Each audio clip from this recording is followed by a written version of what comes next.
बाकीचे जे जिल्हे आहेत त्यांचे पेपर 14 मार्च पासून स्टार्ट होईल. ठीक आहे. तर मग आता 14 मार्च पासून मग आता पेपरची तयारी कशी करायची. पेपरची तयारीसाठी आपण 20 दिवसाचा एक स्टडी प्लॅन बनवलेला आहे. स्टडी प्लॅन पूर्ण व्यवस्थित प्रॉपर फॉलो करा. जर हा स्टडी प्लॅन जो आपण आज स्टडी प्लॅन देणार आहे तो स्टडी प्लॅन जर व्यवस्थित फॉलो केला तर तुम्हाला सांगतो 90+ स्कोर सहजच येऊ शकते. त्याच्या खाली स्कोर येणारच नाही. 100% गॅरंटी देऊन सांगतो की जर 90+ जर स्कोर घ्यायचा असेल तर जो 20 दिवसाचा जो 20 डेजचा जो मला स्टडी प्लॅन देतो तो स्टडी प्लॅन तुम्ही व्यवस्थित फॉलो करा. म्हणजे जेणेकरून तुमचा स्कोर चांगला येईल. काही मुलांचं असं आहे ग्राउंडला आउट ऑफ मार्क्स घेतले असतील परंतु त्यांना असं पेपरची भीती वाटत असणार. आता एक्झाम तर जवळ आली, आता कसं करायचं. मग त्यासाठी सांगतो व्यवस्थित 20 दिवस फक्त 20 दिवस व्यवस्थित स्टडी प्लॅन फॉलो करा. जर तुम्हाला 90च्या खाली जर स्कोर आला ना मग सांगा तुम्ही. मी गॅरंटी देतो 100% 90+ स्कोर येईल. फक्त 20 दिवसाचा जो काही स्टडी प्लॅन देतोय तो व्यवस्थित फॉलो करा. आता तुम्हाला ग्राउंडला कमी आले मार्क्स का जास्त आले त्याला काहीच महत्व नाही. सध्या तुम्ही पेपरला क्वालिफाय झाला ना ते महत्वाचं आहे. पेपरला क्वालिफाय झाला विषय संपला. मग राहिला प्रश्न पेपरचा. मग पेपरमध्ये 90+ कसे घेता येईल याच्यावर व्यवस्थित लक्ष द्या. ठीक आहे.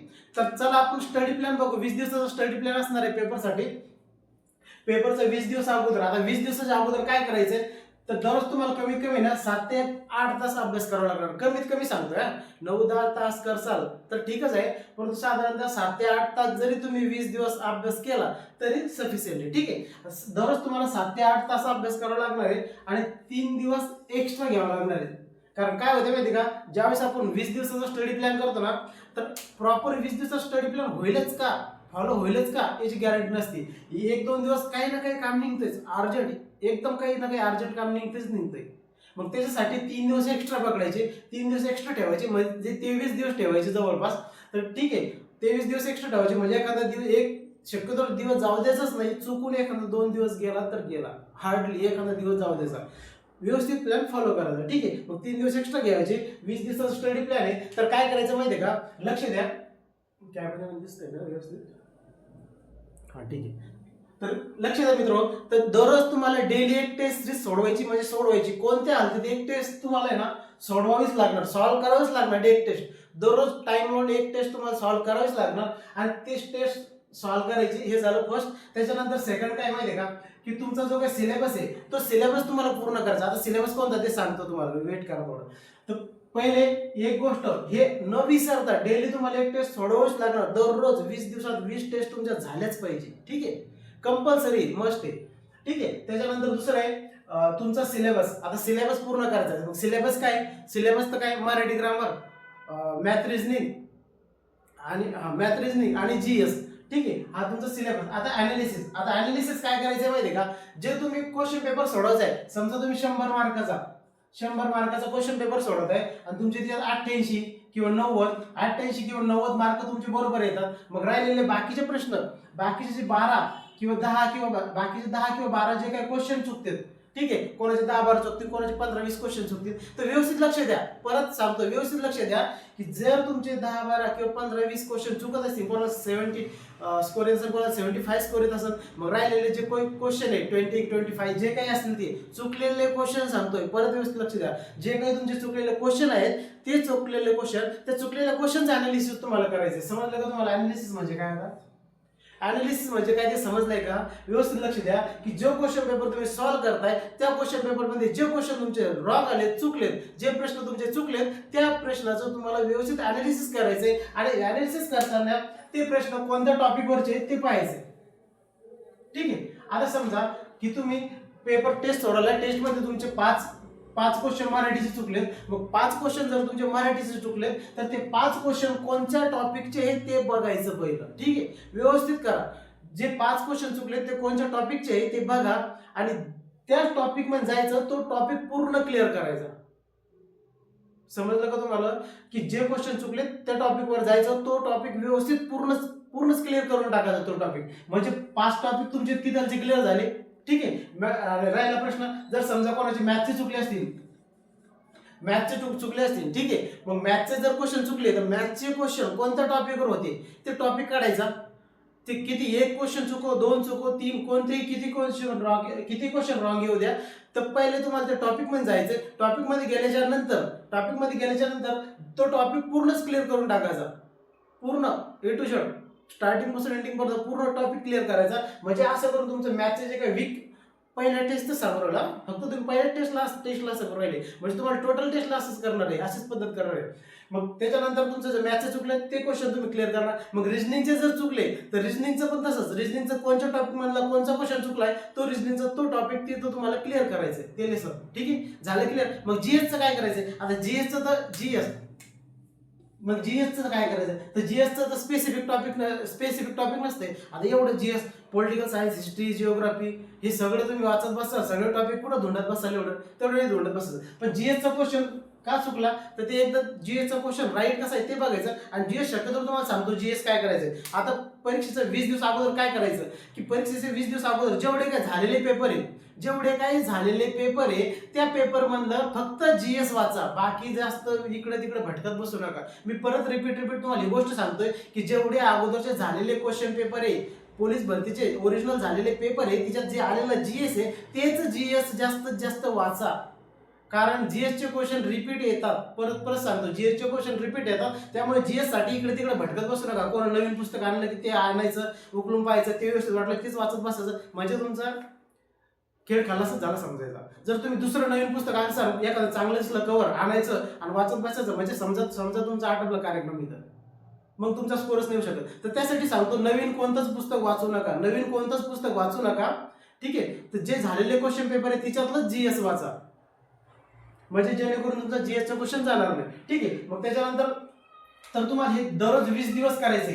20 दिवसात तुमचे 20 क्वेश्चन पेपर होणार आहे. 20 क्वेश्चन पेपर मध्ये जेवढे क्वेश्चन चुकले तेवढे टॉपिक क्लिअर होणार आहे. म्हणजे 20 दिवसात तुमचे जवळपास पूर्णच टॉपिक क्लिअर होऊन जातील. असं एक पण टॉपिक नाही राहणार की तो तुमचा वीक राहील. ठीक आहे, त्याच्यानंतर next analysis, week topic revision. आता वीक टॉपिक जर तुम्हाला समजा आता तुमचं आताच बोलवून गेलोय आपण, जर समजा तुम्हाला एखाद्या टॉपिकवर क्वेश्चन नेहमी चुकत असेल, याचा अर्थ तुमचा तो टॉपिक वीक आहे. जर नेहमीच क्वेश्चन चुकत असेल, मराठी असो, मॅथ, रिजनिंग असो, कोणताही असो, तर नेहमी क्वेश्चन चुकता, याचा अर्थ तुमचा तो टॉपिक वीक आहे. मग तुम्हाला तुमचा पहिला वीक टॉपिक शोधायचा आहे. आपला वीक टॉपिक कोणता आहे, ठीक आहे, आपला वीक टॉपिक कोणता आहे ते शोधायचं आहे. आणि वीक टॉपिकवर काम करायचं. काम काय करायचे की तो टॉपिक परत वाचायचा, क्लिअर करायचा. तो टॉपिक पहिले स्ट्रॉंग बनवायचा. वीक टॉपिक तुमचा स्ट्रॉंग बनवायचा, मग तो कोणत्याही सब्जेक्टचा असो. ठीक आहे, त्याच्यानंतर काय जीके अँड फॉर्म्युला रिव्हिजन. आता जीके साठी काय करायचं मी तुम्हाला आताच सांगितलंय. जीके साठी काय करायचे, जीके साठी तुम्ही जे अगोदर वाचलंय तेच वाचा, नवीन वाचत बसू नका. झालेले पूर्ण जेवढे काय क्वेश्चन पेपर आहे की त्यातले जे जीके आहे ते तुम्ही वाचा. आणि जे विशेष म्हणजे आता तुम्ही वाचताना काय करता, अंडरलाईन करायला पाहिजे, तर तुम्ही अगोदर केलेलंच असेल. ठीक आहे, मग जे अंडरलाईन केलेले टॉपिक आहे ते व्यवस्थित परत रिवाइज करा. मग त्याच्यानंतर फॉर्म्युला. आता फॉर्म्युला काय, मॅथचे रिजनिंगचे जेवढे काही फॉर्म्युले तेवढे टोटल फॉर्म्युले पाठ करा. हे व्यवस्थित लक्षात द्या, रिपीट सांगतोय, मॅथचे आणि रिजनिंगचे जेवढे काही फॉर्म्युले टोटल फॉर्म्युले पाठच करा. डायरेक्ट टोटल फॉर्म्युले पाठ केल्याच्या नंतर तुमचं मॅथचा रिजनिंगचा एक पण क्वेश्चन जाणार नाही. ठीक आहे, आता हे झालं जीके आणि फॉर्म्युला रिव्हिजन. आता वीक टॉपिक रिव्हिजन करायचं. आपण सांगितलंय वीक टॉपिक रिव्हिजन करा आणि वीक टॉपिक शोधा. आता आपला कोणता वीक टॉपिक आहे ते शोधायचं पहिलं. ठीक आहे, नंतर त्या टॉपिकची रिव्हिजन म्हणजे परत वाचणे. ठीक आहे, आता वीक टॉपिक कोणचं आहे, वीक टॉपिक तुम्हाला सांगितलंय की तुम्ही क्वेश्चन पेपर सॉल्व्ह करतानाच तुम्हाला समजेल की आपला वीक टॉपिक कोणचा आहे. ठीक आहे, क्वेश्चन पेपर सॉल्व्ह केला म्हणजे त्याच्यात तुम्हाला स्कोर येत नाहीये, जो क्वेश्चन चुकलाय याचा अर्थ तो क्वेश्चन चुकलाय म्हणजे तो टॉपिक तुमचा वीक आहे. पहिला तो टॉपिक शोधा, तो टॉपिक शोधल्यानंतर तो टॉपिक क्लिअर करा म्हणजे वाचा 3-4 वेळेस. आणि फक्त वाचून त्याला सोडू नका, त्याला दररोज रिव्हिजन द्या. परत एकदा सांगतोय, जो तुमचा वीक टॉपिक आहे तो शोधा, त्याला रीड करा आणि दररोज त्या टॉपिकला तुम्हाला काय करायचं, रिव्हिजन द्यायचं. तुमच्या वीक टॉपिकला तुम्हाला दररोज रिव्हिजन द्यायचं. ठीक आहे, त्याच्यानंतर काय, आता 20 मार्क टेस्ट मध्ये 20 टॉपिक कव्हर होतील. आता 20 मार्क टेस्ट मध्ये 20 टॉपिक कव्हर होतील, बरोबर आहे.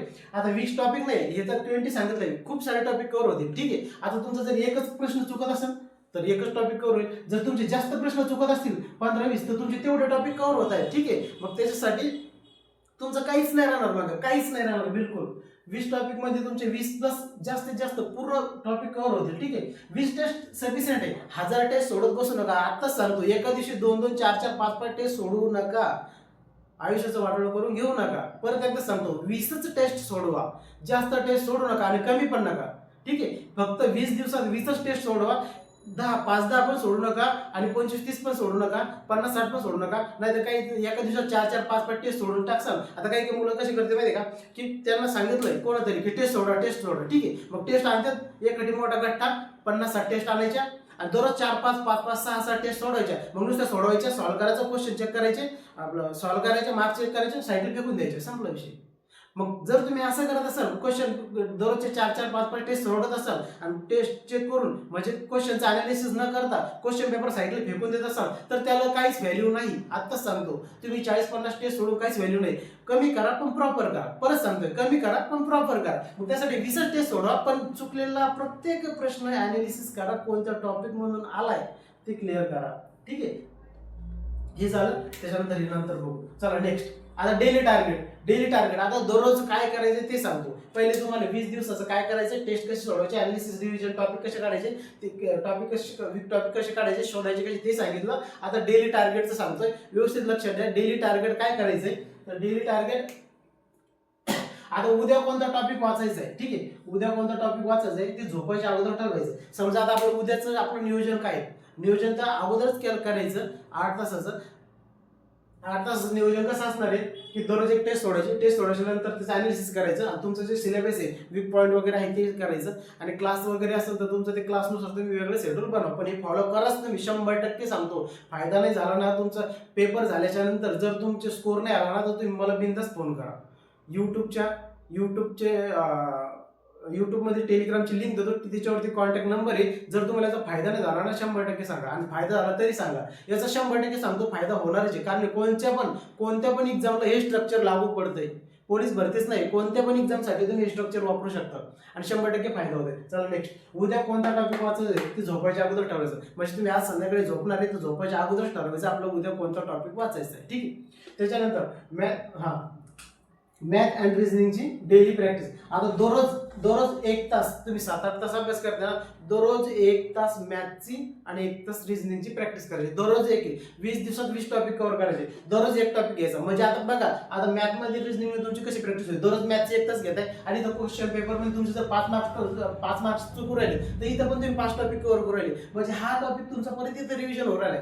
इथं मॅथ आणि रिझनिंगची प्रॅक्टिस करताना परत इथं तुमचे रिझनिंगचे क्वेश्चन चुकले तर इथं पण तुम्ही परत ते टॉपिक उकलून पाहू राहिले. म्हणजे इथं पण तुमची प्रॅक्टिस होऊ राहिली. ठीक आहे, म्हणजे मॅथ आणि रिझनिंगची तुमची प्रॉपर प्रॅक्टिस होऊ राहिली. ठीक आहे. त्याच्यानंतर नेक्स्ट कोणता टॉपिक वीक आहे ते ठरवा. आपण आताच बोललो, तुमचं मॅथ आणि रिझनिंगचा किंवा कोणचा टॉपिक वीक आहे ते ठरवा. कंटिन्यू.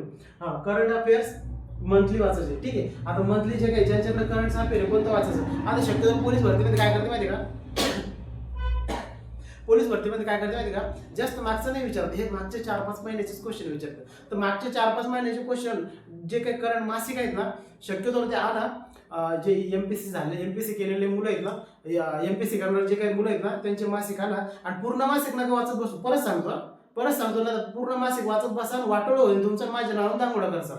तर त्याच्यासाठी सांगतो की जे एमपीसी करणारे मुलं आहेत त्यांच्याकडून प्रत्येक महिन्याचं मासिक आणा. 4-5 महिन्याचं मासिक आणा. 4-5 महिन्याचं ठीक आहे, सफिशियंट आहे. 7-8 महिन्याचं आणलं तर चालतं. पण मासिक मध्ये काय वाचायचं ते लक्षात ठेवा. मासिक आणल्याच्या नंतर प्रत्येक ज्या मुलांनी ते वाचलेलं आहे त्याच्यामध्ये त्यांनी अंडरलाईन केलेलं आहे. बस त्यांनी त्याच्यामध्ये काय केलेलं आहे, अंडरलाईन केले. मग तुम्हाला काय वाचायचं आहे, पहिल्या पानापासून शेवटच्या पानापर्यंत वाचू नका. परत रिपीट सांगतोय, जे तुम्ही एमपीसी करणारे मुलं जे मासिक आणसाल प्रत्येक महिन्याचं, ते पहिल्या पानापासून शेवटच्या पानापर्यंत वाचू नका. फक्त त्यांनी अंडरलाईन केलेले पॉईंट्सच वाचा आणि विचार करा फक्त आपल्याला कोणता क्वेश्चन येऊ शकतं. ठीक आहे, कोणता क्वेश्चन पोलीस भरतीला पडू शकते. आता हे तुम्हाला तर तेवढं तर माहित पाहिजे कोणता क्वेश्चन पडू शकतं. कसं माहित पाहिजे, कारण ज्यावेळेस तुम्ही आता मागचे झालेले क्वेश्चन पीवायक्यू पाहिले असेल, त्यासाठीच म्हणतोय पीवायक्यू लय महत्वाचे.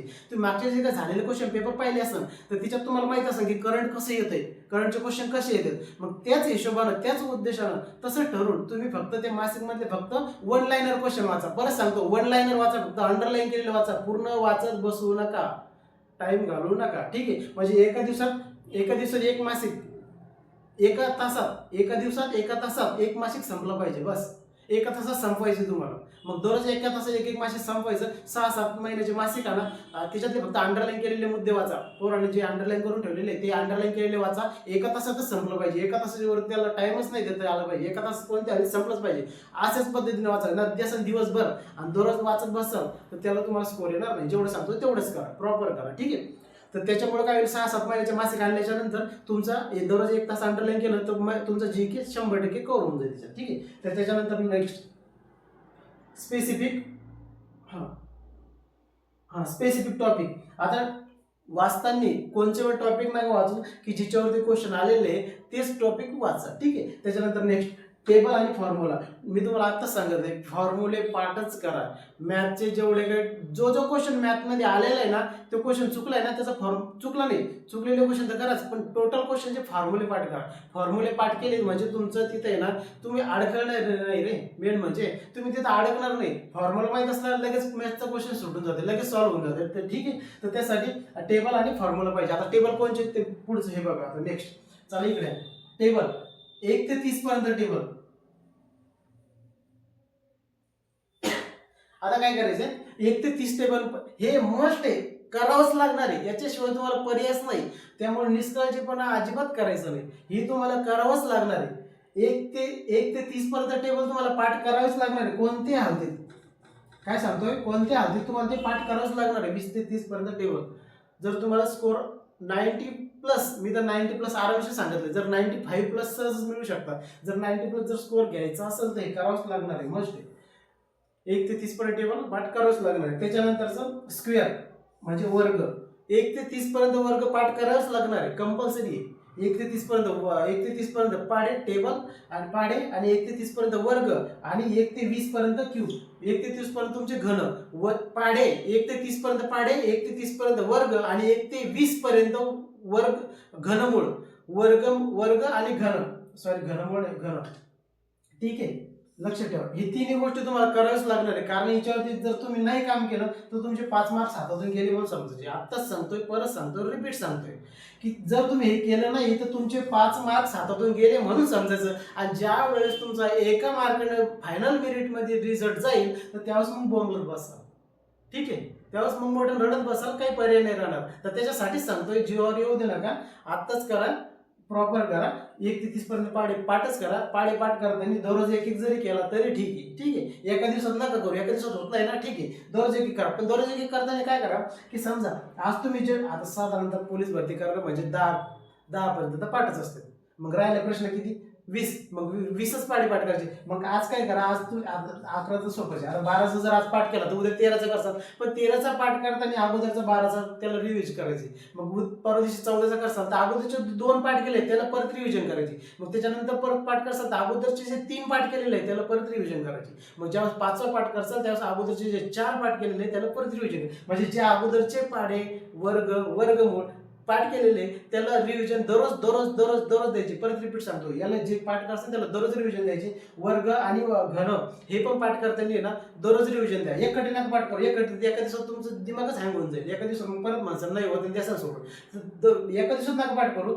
दररोज 2-2, 3-3 एवढं पाठ करा. पण एवढं लक्षात ठेवा की उद्या जे नवीन पाठ करणार आहे त्याच्या अगोदर याला रिव्हिजन द्या. परवा दिवशी जे नवीन पाठ करणार आहे ते मागच्या 2 दिवसाचं 3 दिवसाचं याला दररोज रिव्हिजन द्या. म्हणजे 20 दिवस याला कंटिन्यू रिव्हिजन द्या. किती 5-5 मिनिटं लागतील रे, किती मिनिटं लागतील, फक्त 5च मिनिटं लागतील. 5-5 मिनिटं दररोज 5-5 मिनिटं ते होऊन जाईल. त्याच्यानंतर क्यूब झालं. त्याच्यानंतर पर्सेंटेजवर पण क्वेश्चन येतात बरं का. नफा तोटा शेकडेवारी हे सगळं ह्या गोष्टी करा. आणि तुम्हाला परत सांगतो मित्र, आता हे सगळं तुम्हाला माहिती दिली, ही सगळं प्रॉपर व्यवस्थित फॉलो करा. जर तुम्हाला 100% गॅरंटी देतो, एवढी गॅरंटी कोणीच नाही देणार, मी डायरेक्ट तुम्हाला 100% गॅरंटी देतो, 100% गॅरंटी देतो की हे जर शेड्यूल तुम्ही फॉलो केलं तर तुम्हाला 90+ सहजच स्कोअर जाऊ शकते आरामशीर. पण तुम्हाला 20च दिवस मेहनत घ्यायची. किती दिवस, फक्त 20च दिवस. आतापर्यंत तुम्ही अभ्यास केलाय, आता फक्त या शेड्यूलनुसार 20च दिवस मेहनत करा. आणि राहिलेला प्रश्न हे प्रिंट स्वरूपात, PDF स्वरूपात, हे जर तुम्हाला PDF स्वरूपात पाहिजे असेल तर PDF स्वरूपात पण मिळेल. आणि हा जो काय आपला कॉन्टॅक्ट नंबर आहे, हा आपला कॉन्टॅक्ट नंबर आहे. ह्या नंबरवरती तुम्ही व्हॉट्सअपला मेसेज करा, तुम्हाला ग्रुपवर जॉईन करतो आणि व्हॉट्सअपला तुम्हाला याची PDF पाठवतो. ठीक आहे. व्हॉट्सअपला याची या नंबरवरती व्हॉट्सअपला तुम्हाला PDF पाठवतो. त्याच्यानंतर व्हिडिओच्या लिंकमध्ये डिस्क्रिप्शन बॉक्समध्ये टेलिग्रामची लिंक देतो, टेलिग्रामवरती पण ही PDF टाकतो. ठीक आहे. म्हणजे ही याची जी PDF तुम्हाला टेलिग्रामवर पण भेटेल, व्हॉट्सअपवर पण भेटेल, काळजी करू नका. आणि तुम्हाला येणाऱ्या परीक्षेसाठी सगळ्यांना शुभेच्छा. तर त्यासाठी परत व्यवस्थित फॉलो करा. तोंडाला फेस व्यवस्थित सांगतोय, जीव तोड सांगतोय, व्यवस्थित पूर्ण फॉलो करा. 100% गॅरंटी देतो, 100% तुमचा स्कोर येईल. थांबवा.